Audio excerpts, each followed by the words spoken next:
जैन सभी साथियों को कैसे, उम्मीद आप सभी अच्छे होंगे, आपकी तैयारी मस्त चल रही होगी।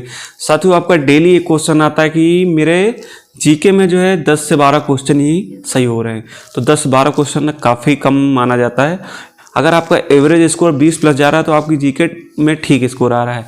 अब लेकिन क्या करें कि जो है आपका स्कोर जो है 20 प्लस हो जाए। देखो, मेरे 2018 में 23 क्वेश्चन सही हुए थे, ठीक है। तो मैं अपने स्कोर से बिल्कुल संतुष्ट था।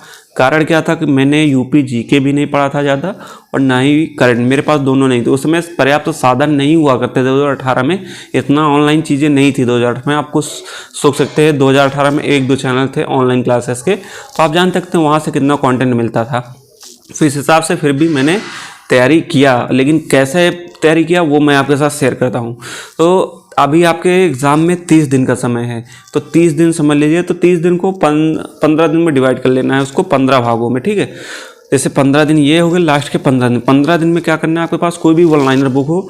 मेरे पास जैसे एग्जामपुर की ये हो गई, अंकित भाटी सर की ये हो गई, और मेरा लूसेंट भी है, लेकिन लूसेंट अभी दूसरी जगह रखी है। ये मेरे पास महेश वनवाड़ की एनसीईआरटी बेस्ड, ठीक है।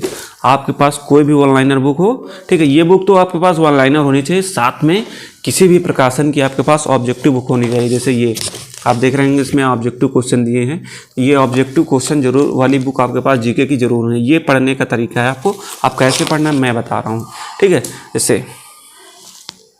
जैसे मेरे पास ये महेश वनवाल की बुक है, तो मैं इसको जब खोलता हूँ तो इस पर देखिए आपको सभी चीज़ें वन लाइनर टाइप वाइज दिए हैं कि इस टाइप के जो है आपके संविधान दिया है, भूगोल में क्या क्या है, सब कुछ टॉपिक वाइज चीज़ें दी हैं।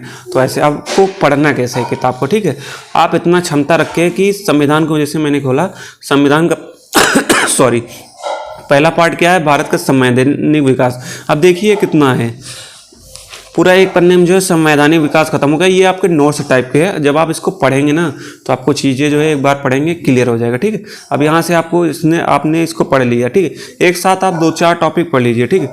जब आप 2-4 टॉपिक को पढ़ लेंगे उसके बाद आपको क्या करना है, इस बुक को साइड में रखना है। कुछ देर बाद अपना जो भी सब्जेक्ट हो इसको रिवाइज करना, फिर थोड़ी देर बाद आना है फिर जीके में, क्योंकि एक साथ जीके पढ़ेंगे तो आपका दिमाग डिस्टर्ब हो जाएगा। तो एक साथ एक सब्जेक्ट ज़्यादा देर तक नहीं पढ़ा जा सकता है, थोड़ी थोड़ी देर में अपना सब्जेक्ट चेंज करते हैं, ठीक है। अब दोबारा आ जाते हैं, जैसे संवैधानिक विकास आपने पढ़ लिया। अब यहाँ पे ऑब्जेक्टिव पे आ जाइए। देखिए पहला क्वेश्चन दिया है, भीमराव अम्बेडकर महात्मा गांधी के मध्य सन 1932 में आधारित पूना समझौते में प्रावधान था। तो ये आप जब वहाँ से पढ़े हैं और यहाँ से पढ़ेंगे, आपको अगर वो क्वेश्चन आपको समझ में आ जाए कि मैंने ये पढ़ा था, इसका आंसर होता। अगर नहीं आएंगे तो आपको काफ़ी चीज़ें जो है यहाँ से नए नए क्वेश्चन देखने को मिलेंगे। तो देखिए इस चैप्टर में आपके 24 क्वेश्चन बने हैं, तो 24 क्वेश्चन आपको दिए। फिर संविधान सभा में जाएंगे, संविधान सभा में भी आपके ठीक ठाक क्वेश्चन दिए हैं। इसमें संविधान सभा के आपके 69 क्वेश्चन है। तो सोचिए अब कहाँ से आपके क्वेश्चन गलत होंगे। जब आप इतने क्वेश्चन की प्रैक्टिस कर लिए हैं संविधान सभा की, तो आपके क्वेश्चन कैसे गलत होंगे बताइए। आप खुद पे, अगर आप दिल पे हाथ रख के बोलेंगे, अगर आपने ये सब पढ़ लिया है तो आपके क्वेश्चन कैसे गलत होंगे। अगर आप ऑब्जेक्टिव एक बार पढ़े हैं तो आपकी चीज़ें नहीं गलत होंगी। देखिए कितना अच्छे से भी है।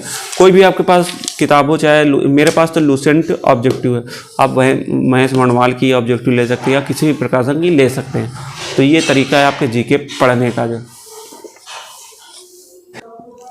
तो साथियों, ये आपका जीके और जीएस पढ़ने का तरीका था। अगर ऐसे आप पढ़ेंगे तो यकीन मानिए आपके 20 प्लस क्वेश्चन आराम से सही होंगे। मैं लिख के दे रहा हूँ, अगर आप ऐसा करेंगे तो आपको लाभ ज़रूर होगा। ये तरीका मैंने 2018 में किया था और मुझे लाभ मिला था, क्योंकि जब आप वन लाइनर चीज़ें पढ़ लेंगे और ऑब्जेक्टिव सॉल्व कर लेंगे तो आपकी चीज़ें जो है अभी ताज़ा ताज़ा रहेगा, तो आपकी चीज़ें जो है दिमाग में बस जाएंगी। तो आपके सामने अगर क्वेश्चन आता है, आप जानकर बूझकर भी उसको गलत नहीं करते, क्योंकि आपको लगेगा हाँ मैंने ये पढ़ा, इसका ऑप्शन ये हो सकता है। तो ये जो स्ट्रैटेजी है, ये मेरी खुद की स्ट्रैटेजी है, ना मैंने किसी से कॉपी किया, लेकिन मेरा पढ़ने का यही तरीका था। तो मैं जो तरीका अपना किया हूँ वही आपके साथ शेयर कर रहा हूँ। तो ये जो मेरा अनुभव है, अगर आप करते हैं तो आप देखिएगा 15 दिन बाद आपको कितना अच्छा रिजल्ट मिलेगा, आपके जीके में अच्छा खासा स्कोर होगा। अभी 15 दिन में आपका टारगेट क्या करना है, बुक को कंप्लीट करना है। वन लाइनर बुक, आपके पास कोई भी वन लाइनर बुक हो, उससे मुझे मतलब नहीं है, अच्छे प्रकाशक की होनी चाहिए। चाहे आपके पास एनसीईआरटी की हो, चाहे लूसेंट की हो। लूसेंट भी बहुत अच्छी है, लेकिन एनसीईआरटी आपके पास होगी तो ज़्यादा है, क्योंकि एनसीईआरटी में काफ़ी चीज़ें जो दी रहती है, तो इससे आपको काफ़ी नई चीज़ें और फर्जी की चीज़ें नहीं दी रहते। तो वन लाइनर की किताब है, इसमें आपको सब कुछ सीखने को मिल जाता है एक ही बुक में। आपकी ये बुक समझ लीजिए नोट्स है, इससे आपको बहुत ज़्यादा मदद मिलेगी।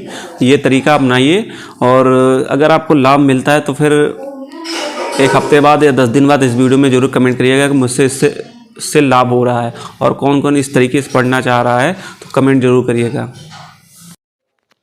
हाँ, आपका एक टॉपिक छूट गया था, करंट के लिए आपको परेशान होने की ज़रूरत नहीं। स्पीडी की बुक आती है, इसको ले लेना है। इसमें जो जो मेन टॉपिक हैं उसको पढ़ लेना है, जैसे युद्ध अभ्यास हो गया, नियुक्तियाँ कौन सी नई नई हुई। फिर उसके बाद क्या करना है, उसके पीछे जो ऑब्जेक्टिव क्वेश्चन 600 से 700 दिए हैं, अगर आप उसको पढ़ लेते हैं सही तरीके से तो आपके एग्ज़ाम में वहीं से 2-3 क्वेश्चन जो सेम टू सेम वहीं से फंस जाएंगे। और रही बात आपके लिए यूपी जीके की, तो आप परीक्षावाड़ी के लिए लीजिए ऑब्जेक्टिव बुक है, या तो फिर आप घटना चक्की, दोनों में कोई भी आपके पास हो। परीक्षावाड़ी की ऑब्जेक्टिव बुक में क्या है, जितने प्रीवियस ईयर के क्वेश्चन हैं वो सभी मिल जाएंगे। तो परीक्षावाड़ी की बुक की पीडीएफ आपको मेरे टेलीग्राम चैनल पर मिल जाएगी, आप वहाँ जाके देख सकते हैं। या तो अंकित भाटी सर की यूपी जी